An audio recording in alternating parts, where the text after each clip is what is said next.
Ah ouais. Buffet Madrid.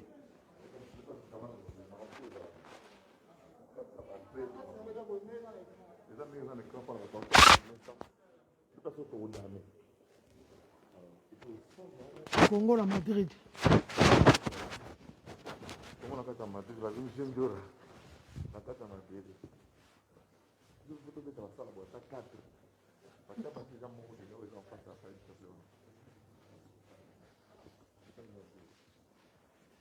Maman la salle. Oh ouais.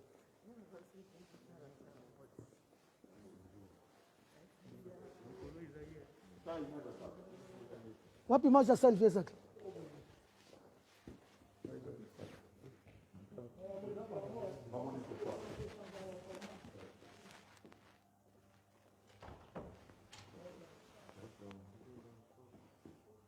Maman la plan. Alors, Banakini, Bandeko Bolingo, héritier au Salazar, ambassadeur et tourisme à RDC. Donc, dès que nous avons ministre Modéron Simba, il y a une vision il y a côté Kamboka. Côté Kamboka, on a destination comme destination. Les Japonais, les Japon, les Congo, ils ont un paquet de 15 000 va au foot à Congo. Ils ont un hôtel. Ils ont une place ni dans les Chinois, dans les Espagnols, les Espagnols, ils ont posa ya oya. Balembi Bamboka, Balembi Tanzanie, Balembi Rwanda, Balembi Kenya. Bakomi na posa bakota na Congo. Banga tena compliqué bango na moi, ozaka church. Weston moi sangana, bato mo bele bato tout sangana. Sangana au church. Au church, gloire en anglais. Voilà, ça là moi na moto de Makobeta donc ça dit que actualité musicale à Congo eza awa to lingana à Robeta lobby le 22 on a paix pendant que papa na été to ba ko koko na ye des phares autour tiens na mabele lobby le 22 to se peut nego va prévoir moi le mois bouquet on va rendre hommage na kata sang vous allez moins bien donc la meilleure façon pour les ravier les andoules pour via linga ndoulé linga ko sala plaisir ban Espagne pe bazaba ba kolata donc bon na Espagne pe na mboka ya sida bilele vous avez 4 chiffres vous allez que bazara ya la nouvelle collection aucune linga tala bon déjà Anton Bengan déjà yona yi la pointe donc deux fois donc tous la communauté venena donc je remercie Héritier d'avoir été si simple. Je voudrais vous annoncer qu'en tant qu'ambassadeur Héritier n'a rien exigé de la République. C'est sa contribution. À ce moment-là, Istanbul. Sobolina ya kamoya ko faire partie du programme Nabino. Bozo la biso en charge, ba bien na biso tout rien. Mais nabi que mboka ko la geste. Pour tala ka mutata yo sali sayo. Moi geste ko sala ba. O nyo so botika lipe bo meka. Komi kolanda lokolo ko fungola motema poto ko avancer mboka toza na retard ko sakana te donc les appelés le mot ça ça biso lobby poto avancer bon Héritier donc nous la place programme donc nous là où va musicien va là et puis il faut tomber taper tourner futur exposition autre exposition à biso et puis vous visiter stade exposition comment va bien vous avez invitation à match les 3 meilleurs expos non tu as meilleur stand meilleur stand de la République démocratique du Congo. Le bois qui est là, ils ont bois à RDC. Donc, et où ça c'est Babi ba limbondo ezali to lo nyoso. C'est-à-dire que yo yeli. Nelika limbondo. Olia mbika, moni mbika kwa mère son salon atang. Bambika ba futa. Ba kanga oli coffee. Le coffee. Obi ezakabi écoute la sona kati ko kuta na libaku. Kuta libaku. Ya mambisa ka kona kati. Ya moto moko. Ya moto moko, moto mibalete. Bambisa olia maka ya moto moko uti en direct akisangani na msoti mbandaka. Matamba uti bina kananga. Kuwanga pena lo nsesa pena uti madimba. Iye. Alors siko yo nangina kusema mwende tozabo batebele. Siko chef d'orchestre yo.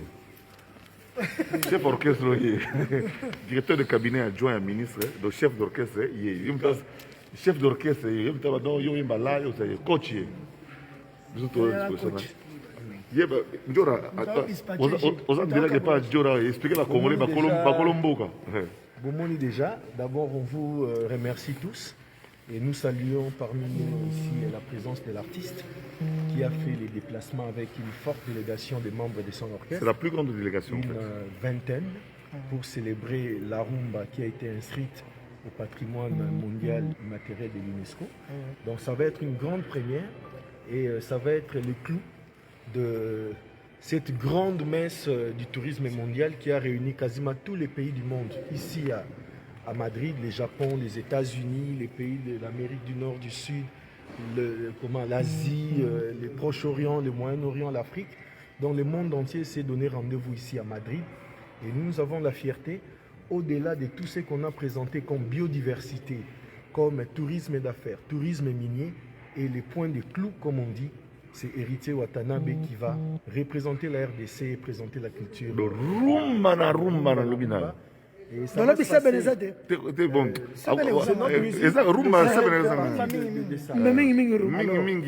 Là où nous, c'est le plus grand centre d'événements de Madrid, c'est ici. Marriott, ceux qui connaissent la réputation de Marriott de par le monde, ils savent. Et on a énormément de salles et nous avons réservé ici pour le compte de la RDC 2 grandes salles. Et la première va accueillir les cocktails des bienvenus et toutes les rencontres et échanges B2B. Alors que la deuxième salle, avec près de 1000 places assises, nous allons réduire pour raison de Covid plus ou moins 700 places assises, va accueillir la grande fête, la grande présentation. C'est une soirée des galas au cours de laquelle il y aura des présentations sur la destination RDC, il y aura des présentations du pays sur le plan d'industrialisation du pays, il y aura des présentations sur le plan de construction des 145 territoires de la RDC et après, à la fin, nous aurons les discours très attendus également du secrétaire général de l'Organisation mondiale du tourisme qui prendrait également parole aux côtés de la ministre espagnole du tourisme, du commerce et de l'industrie. Et ce n'est qu'après, on cédera la place à notre star, à notre fierté du moment, l'ambassadeur du tourisme congolais, Héritier Watanabe. Et il faut signaler aussi que dans l'organisation, il est prévu d'abord les ambassadeurs, tout le monde viendra, mais il y a une partie qui est réservée à la communauté congolaise. Voilà, il y a une grande partie dans la salle qui est réservée à la communauté congolaise qui a manifesté la volonté de faire les déplacements. Et j'annonce également, en dehors de notre ambassadeur, Maman Louise qui nous accueille ici à Madrid, il y a également notre maman qui est en France, à Paris, notre ambassadeur nouvellement nommé. Madame Tchombe fera également les déplacements avec une grande communauté congolaise qui fera également les déplacements de Paris pour Madrid. Donc voilà. Et pour les Congolais, il y a une zone réservée. L'accès est conditionné à la présentation du passeport ou du titre de séjour du Congolais, mais les titres doivent être enregistrés pour être en mesure d'identifier toute personne qui pourront avoir accès au niveau de la salle. Et les dispositions sécuritaires sont prises, vraiment avec aussi bien, donc j'annonce aussi qu'il y aura le maire de Madrid qui sera, donc net Gentiningo Bango. Il y a un à Kinshasa, parce que Gentiningo il y a Madrid, à Rosalapé, à Katia Salle, donc vous comprenez que... On a budget, budget, et puis tous les ambassadeurs en poste. Il y a aussi une précision, tous les ambassadeurs en poste en Espagne, ici, feront également des déplacements pour ce moi, je tenais à vous remercier, à vous féliciter aussi. Vous remercier parce que le ministère du Tourisme a vraiment bien organisé l'événement. Et partout où on passe, depuis Paris, on ne fait que parler de l'événement, de la foire internationale du tourisme. Le salon international. Du salon, pardon. Et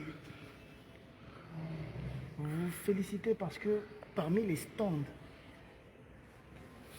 là-bas au salon du tourisme, on nous a clairement expliqué depuis l'aéroport que la RDC a le meilleur salon. Donc je tenais à vous féliciter aussi.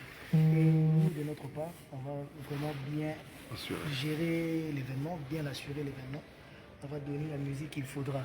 Donc, et pourquoi pas valoriser aussi le VDF des FAO qui est parti. Qui sera enterré, oui, le même jour. Le même jour que l'événement. Donc, pour nous, on va clairer le VDF des FAO par la chanson. Donc, La chanson et la danse. La chanson et la danse, comme il aimait bien le faire. Héritier Watanabe, en tant que vous êtes monsieur l'ambassadeur du tourisme. Qu'est-ce qu'on peut attendre de vous demain? C'est ça que je disais. Moi, je suis artiste. Je ne peux que vendre ma culture en faisant bien ma musique. On va prester pour que les autres membres du tourisme, donc les autres ministres du tourisme, des pays amis et tout ça, les pays amis et autres, puissent découvrir notre musique. Parce qu'aujourd'hui, la rumba a été reconnue à l'UNESCO. On doit vendre cette musique-là, on doit vendre cette rumba-là. C'est ce que moi je ferai. Et si je ne me limiterai pas seulement à la musique, parce que moi, je suis comme un mascotte du tourisme congolais. Donc moi, je dois vendre la RDC, je dois parler de la RDC. Comme destination au monde. Comme une destination nouvelle, parce que les gens doivent venir découvrir la RDC. Très bien. Aujourd'hui, la RDC a des animaux qui sont que en RDC, comme le capi, je crois, le paon et autres. Les gens doivent venir gorille voir de montagne. les bonobos, les gorilles de montagne. Les gens doivent venir découvrir le montagne du Congo, la faune du Congo, le fleuve, les forêts, parce que on a une étendue, une grande étendue que les gens doivent venir découvrir. Les gens partent au Kenya, les gens partent en Tanzanie, les gens partent au Rwanda, pourquoi pas en RDC? Parce que la RDC est vendue très négativement. Parce que quand on parle de la RDC, les gens, dans la tête des gens, c'est la guerre, c'est la famine, c'est tout des négatifs. Or, nous savons que la RDC a son côté positif aussi. Et c'est ce côté-là qu'on va voir. Très bien. Mais maintenant, c'est là, les Français, ils peuvent vendre. On va couper. Français peuvent vendre, donc ça veut dire que nous avons alors, exemple à suivre. Merci beaucoup. Ça veut dire que les Français peuvent vendre sur la peine en français. Ça veut dire que il y a un abîme belé. Et puis, tu as dit que tu Paris, Bruxelles, Internet, c'est moins cher. Avec ce qu'on somme ici, 34 €. Aller-retour. Donc, on a nous les lobbies, on a nos dimensions. C'est la chaîne à 86 €. On a besoin de bagages. Évidemment, on va changer na pour et lobby n'a pas vu aux dimensions. Et puis, Bazaka a besoin de tests antigéniques et puis il faut remplir le formulaire na bango, mais on va remplir au aéroport. Donc, on s'empêche. Voilà. Si on a un vaccin, on a mis balai, on a tout donc Yarata Makol. Alors, si on y était, on en Espagne, on y était. Au Kosovo, on a en Portugal. Si on a famille, on en Espagne. Si on a été côté, on a on a Portugal, comme on a Portugal, donc famille, on est au Kosovo, on a en Portugal. Oh, donc héritier à Tissot, à moi à Madrid. Il y a déjà Madrid Tongo. Et puis à Zali, il y a Real de Madrid. Bon, donc tout à Madrid, au Benchibino, vous appelez Belé. Donc l'on est d'aller Belé. Mais bah comment on va Belé? Bazalaka. Comment va où Barcelone, va où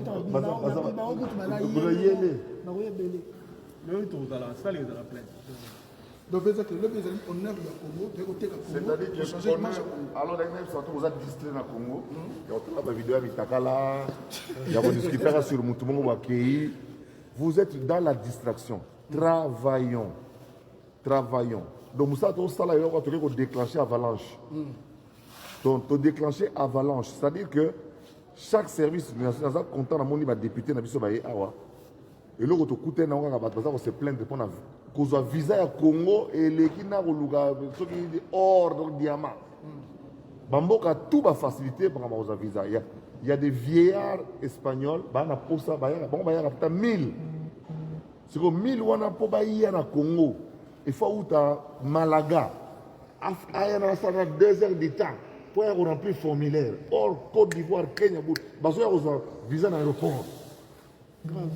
Donc, biso pena bisola e-visa DG Chantal est vraiment bossal sa biso et puis na sengi na batu oyo ba hôtel DG Chantal na ya papi mbouyi. Na papi mbouyi des fois te bino bo bongisa pena donc bossal en sorte que ba e-visa est la possible. Donc bazo peut-être pour la yango wana. Dans l'autre, le Congo DRC is back. Donc le Congo est de retour. Nous sommes véritablement de retour avec de nouvelles stratégies. Aujourd'hui, il y a moyen de contrôler discrètement bateau Interpol, il faut ça comme il faut. Mutasengi visa à côté à l'aéroport. Soit que betika mbata leki. Donc tout le système aux visa dans l'aéroport, tout le visa aux système à visa dans internet. Il visa comme maintenant réalité pour toi pour avancer. Et puis toi alléger ma Covid, tout le monde peut alléger pour les autres qui m'ont arnaque. Ouais, pour mon tassali test comme na kilo sauf dans $45. To boy comment est amour. Depuis que muyembo koti là danger. Mais quand ça peut na banani bateau biso bazoya libanda pona to faciliter tâche lokala bamboka taka mboka ko Espagne. Pas yo ba kufi soki combien. Mais ko kota nango ils ont allégé que na Congo kuna on dirait Chine attends soki na yuan nango.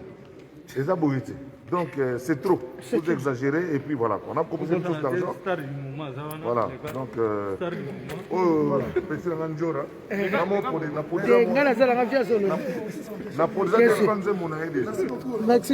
merci à trop.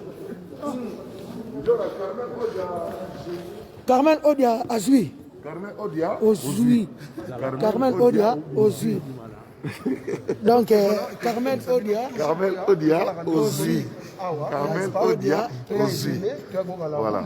Njorana ena venae. C'est-à-dire qu'il y a cara libosa zonga mna ça sonner cho musombela. $12,000. Le long Njoraza awa. Donc toujours remercier Mingi ministre pour ministre azo yoka. Donc ministre a besoin d'expert. Pour mon ministre on a besoin d'expertise. Il faut avoir expert. Nous on a donné notre expertise. Ça la résultat. Merci.